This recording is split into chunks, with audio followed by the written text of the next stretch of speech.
أعوذ بالله من الشيطان الرجيم بسم الله الرحمن الرحيم السلام عليكم ورحمة الله وبركاته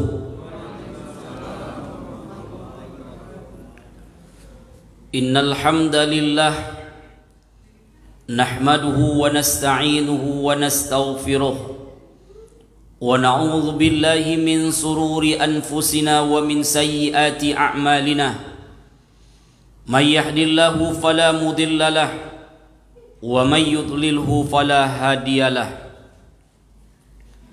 أشهد أن لا إله إلا الله وأشهد أن محمدا عبده ورسوله اللهم فصل وسلم وبارك على سيدنا محمد وعلى آله وأصحابه أجمعين أما بعد رب اشرح لي صدري ويسر لي أمري واحلل عقدة من لساني yafqahu qawli. Seluruh bapak dan ibu yang berkesempatan menjadi tamu Allah yang kami muliakan, semoga kita semua dimuliakan oleh Allah Subhanahu wa taala. Tak terasa kita sudah berada di tanggal 27 Ramadan, malam yang ke-28 Ramadan. Sebentar lagi Ramadan akan meninggalkan kita. Kita tak tahu apakah Ramadan yang akan datang kita masih diberikan kesempatan oleh Allah untuk kembali bertemu dengan Ramadan yang akan datang. Maka di malam-malam yang terakhir ini, mari sama-sama kita semakin bergiat dan bersemangat untuk senantiasa berubudiyah kepada Allah Subhanahu wa taala. Malam ini bersyukur kita kepada Allah, sampai detik ini Allah masih berikan kita kesempatan untuk bisa beramal soleh. Mudah-mudahan segala aktivitas ibadah kita yang sudah kita kerjakan di dalam Ramadan ini menjadi pahala di sisi Allah Subhanahu wa taala. Amin ya rabbal alamin. Kita awali kajian kita malam ini dengan mengucapkan alhamdulillahi rabbil alamin. Bersalawat kita kepada baginda Rasulullah Muhammad sallallahu alaihi wasallam. Allahumma salli ala Muhammad wa ala ali Muhammad. Assalamu alayka ya Rasulullah. Kaum muslimin sidang jamaah salat tarawih rahimakumullah. Pada suatu ketika Imam Hasan Al-Bisri, atau orang juga menyebutnya dengan Imam Hasan Al-Basri, beliau ini lahir di Madinah pada tahun 642 Masehi, wafat tanggal 15 Oktober tahun 728 Masehi. Beliau ini digolongkan oleh seluruh sahabat, digolongkan oleh para ulama adalah tergolong kepada sahabat tabi'in, karena beliau sempat belajar bersama dengan Umar bin Khattab. Beliau juga pernah bertemu dengan Ali bin Abi Thalib, dan beliau juga pernah bertemu dengan Abdullah ibnu Abbas radhiyallahu an. Dia pernah belajar dengan Umar, dia pernah belajar dengan Ali, dia juga pernah belajar dengan Abdullah bin Abbas radhiyallahu an. Beliau lahir di Madinah, masa kecilnya beliau belajar agama. Tapi di tahun usianya 15 tahun beliau hijrah ke Baghdad di Irak.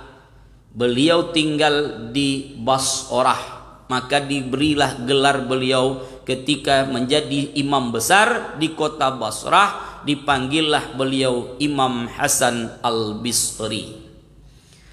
Singkat cerita, ketika Imam Hasan Al-Bisri ini sedang berjalan-jalan di sebuah pasar yang ada di kota Basrah, beliau dicegat oleh seorang anak muda lalu bertanya tentang ayat Allah di surah Al-Ghafir, surat yang ke-40 di dalam Al-Quran, di ayat yang ke-60. Apa kata anak muda tadi? Wahai imam, aku ingin bertanya kepada kamu tentang ayat Allah, tentang firman Allah di dalam Al-Quran. Karena Allah pernah mengatakan, Udu'uni astajib lakum. Memintalah, memohonlah kamu kepadaku, pasti akan aku kabulkan. Ini janji Allah kepada umatnya. Imam Hasan Al-Bisri tersenyum mendengarkan pertanyaan anak muda tadi.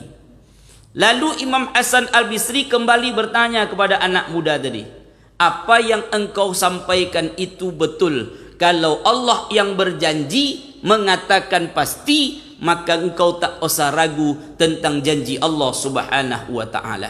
Namun yang menjadi persoalan, kata Imam Hasan Al-Bisri, kenapa ayat ini yang engkau tanyakan? Ada apa gerangan?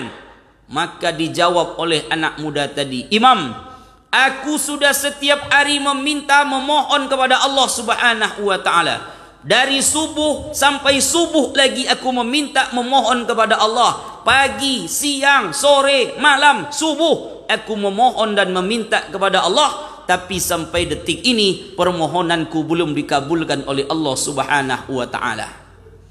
Kaum muslimin rahimakumullah yang berbahagia, Imam Hasan Al-Bisri tak langsung menjawab pertanyaan anak muda tadi.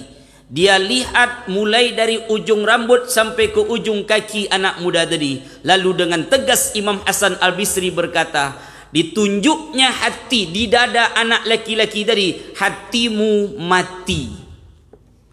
Hati yang mati tidak akan mungkin ada sinyal sampai kepada Allah Subhanahu wa ta'ala. Hatimu mati, hati yang mati tidak akan mungkin doa akan sampai kepada Allah Subhanahu wa ta'ala. Hatimu mati. 3 kali Imam Hasan Al-Bisri menunjuk ke arah dada anak laki-laki tadi, hatimu mati. Hati itu sebenarnya tidak di sini taruhnya. Kalau kita nengok ilmu kesehatan, hati manusia itu taruhnya di sini, di antara ginjal kita, itu hati. Tapi kenapa Allah dan Rasul menunjuk hati manusia hakikat itu di sini? Karena letaknya iman itu di sini. Nabi ketika ditanya oleh sahabat, ma huwal iman, di mana taruhnya iman? Nabi menunjuk ke arah dadanya, huna, huna, huna. Makanya ibu-ibu kalau makan hati kan tak pernah gosoknya di sini. Dena makan hati ya makna, tak sini doh. Di siko gosoknya. Dena makan hati, belum pernah ibu-ibu gosok di sini. Apalagi ikan yang tak ada doh. Makan hati itu di sini. Sama dengan orang ketika maaf, mungkin tak suka dengan orang lain, kan di sini. Sakitnya tuh di sini ya. Tak pernah orang yang sakitnya di sini, tak ada. Iya nak bu? Nah. Maka kata Imam Hasan Al-Bisri, hatimu mati. Bapak dan ibu saudaraku sekalian yang berbahagia, kalau kita bawakan sekarang di zaman kita, apa yang dikatakan oleh Imam Hasan Al-Bisri, kita umpamakan. Kalau ada televisi di rumah kita, ukuran yang paling besar kita miliki sekarang, tapi tak ada antena di atasnya, kira-kira sampai tidak gambar TV itu di dalam TV itu? Secanggih apapun TV bapak dan ibu di rumah sekarangnya, tidak ada sinyal UAV-nya doh, tidak akan keluar gambarnya doh. Ancak buanglah TV itu, tidak laku loh, tidak bisa ditonton. Harus ada antena. Sama dengan handphone kita, semahal apapun harga handphone hari ini, iPhone kah mereknya, yang tercanggih pun hari ini, ketika mau menelpon sinyal tidak ada. Kira-kira nyambung tak? Tidak akan nyambung. Paling operator tu bilang, nomor yang anda tuju belum terpasang. Alah 20 tahun apa tu pakai handphone tu lah, nomornya itu je, masa lu terpasang boleh? Sinyal tidak ada. Maka hari ini apa yang dikatakan oleh Imam Hasan Al-Bisri itu terjawab sudah. Kalau hati mati, takkan mungkin ada sinyal sampai kepada Allah. Kalau hati mati, tidak akan mungkin doa akan sampai kepada Allah Subhanahu wa ta'ala. Maka anak muda tadi bertanya kembali kepada Imam Hasan Al-Bisri, Imam, apa yang menyebabkan hatiku mati sehingga doaku tak dikabulkan oleh Allah Subhanahu wa ta'ala? Ini pelajaran bagi kita bersama. Mungkin doa kita pernah kita ucapkan kepada Allah, tapi Allah belum juga kabulkan. Mungkin penyebabnya hati kita mati kepada Allah Subhanahu wa taala. Dijawab oleh Imam Hasan Al-Bisri, yang pertama yang menyebabkan hati mati banyaknya maksiat yang engkau kerjakan. Hati ini tempatnya iman, kata Rasulullah. Hati ini tempatnya segala sesuatu perintah Allah.